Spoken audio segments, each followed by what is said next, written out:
the Pentagon has paused all domestic travel for the military, while everyone is working from home, while we were then on the brink of instituting a shelter-in-place policy, you still have ICE that's trafficking children across the country.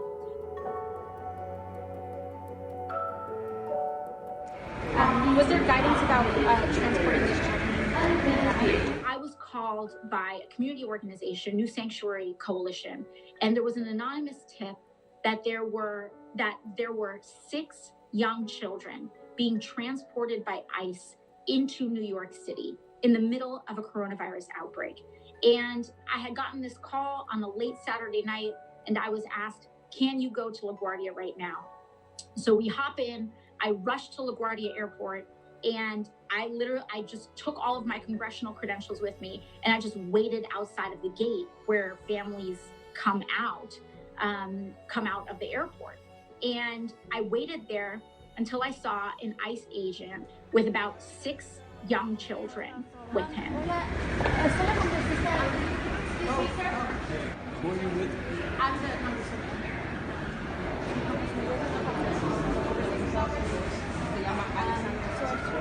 The thing is, I'm not allowed to talk to you. Is there a supervisor in contact? Do these minors have representation? As far as attorneys? Yes. Or do you know where they're being transported? I do. I can't tell you. Okay. Was there guidance about transporting these children?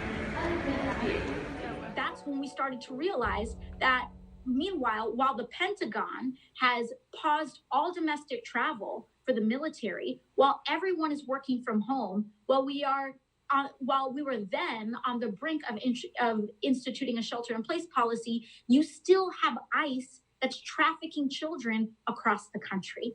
And not only that, but there are immigrants in detention centers that are getting even less attention because the federal government argues that they are entitled to less human rights than the rest of us.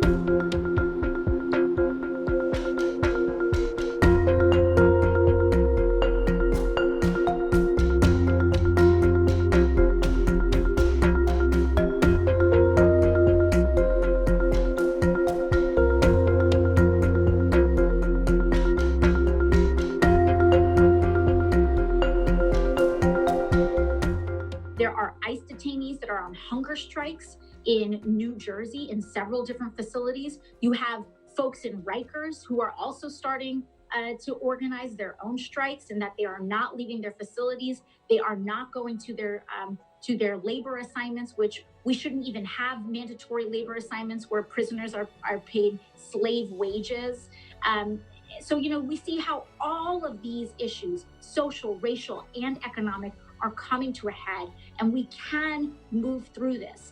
And if we handle this right, if we handle this with bold, moral leadership, we can move through this and make sure that we abolish these systems of injustice, abolish these systems of class warfare, basically, and we can move to a system that centers people and working class Americans.